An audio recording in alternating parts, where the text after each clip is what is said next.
Bonjour! Cette présente vidéo traite de la société québécoise vers 1980. En 1980, la société québécoise est marquée par de grands changements. On laïcise l'État, on nationalise l'hydroélectricité, on protège la langue française, on soigne gratuitement nos citoyens et, surtout, on se mobilise pour être reconnus comme des Québécois. Mais là, je sais que je ne t'apprends rien. Et si on allait découvrir quels personnages sont au cœur de ces grands changements? Après le visionnement de cette vidéo, tu devrais être en mesure de nommer 3 personnages de la société québécoise vers 1980 et de comprendre ce qui les rend aussi importants. Ces personnages importants sont 3 premiers ministres du Québec, en ordre chronologique, Jean Lesage, Robert Bourassa et René Lévesque. Débutons avec Jean Lesage. Alors nous sommes en 1960. Ça fait maintenant 15 ans que les Québécois sont dirigés par les valeurs conservatrices de Maurice Duplessis et de l'Union nationale, son parti. Et à ce moment, les Québécois en ont assez. Ce qu'ils veulent maintenant, c'est du changement.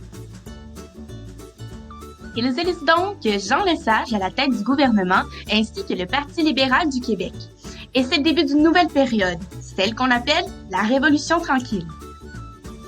C'est donc le gouvernement de Jean Lesage qui est à l'origine des grands projets de modernisation qui marquent le Québec pendant cette Révolution tranquille.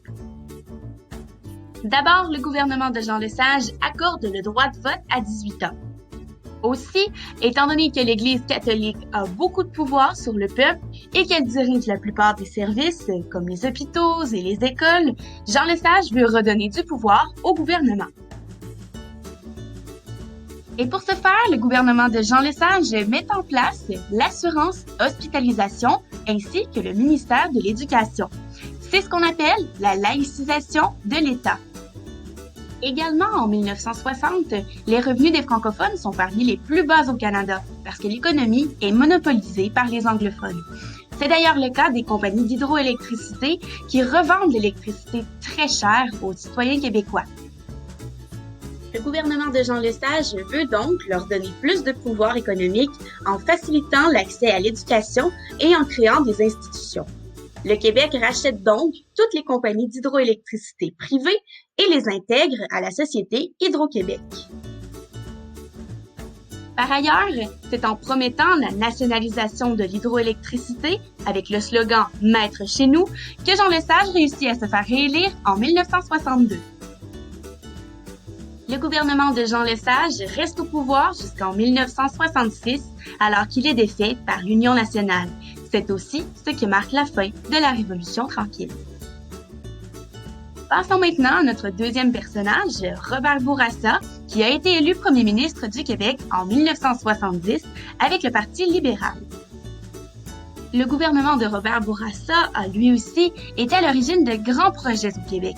Il est notamment responsable de la création du régime d'assurance maladie qui permet à tous les citoyens québécois de se faire soigner gratuitement encore aujourd'hui. Il met aussi sur pied une charte des droits et libertés de la personne et il initie la construction à la baie James de la plus grande centrale hydroélectrique au monde. Robert Bourassa reste au pouvoir jusqu'en 1976, après l'élection de notre troisième personnage important, René Lévesque. Avant d'être élu premier ministre du Québec, René Lévesque a d'abord été le ministre des Ressources naturelles avec le Parti libéral du Québec. Il a d'ailleurs joué un grand rôle dans la nationalisation de l'hydroélectricité avec le gouvernement de Jean Lesage.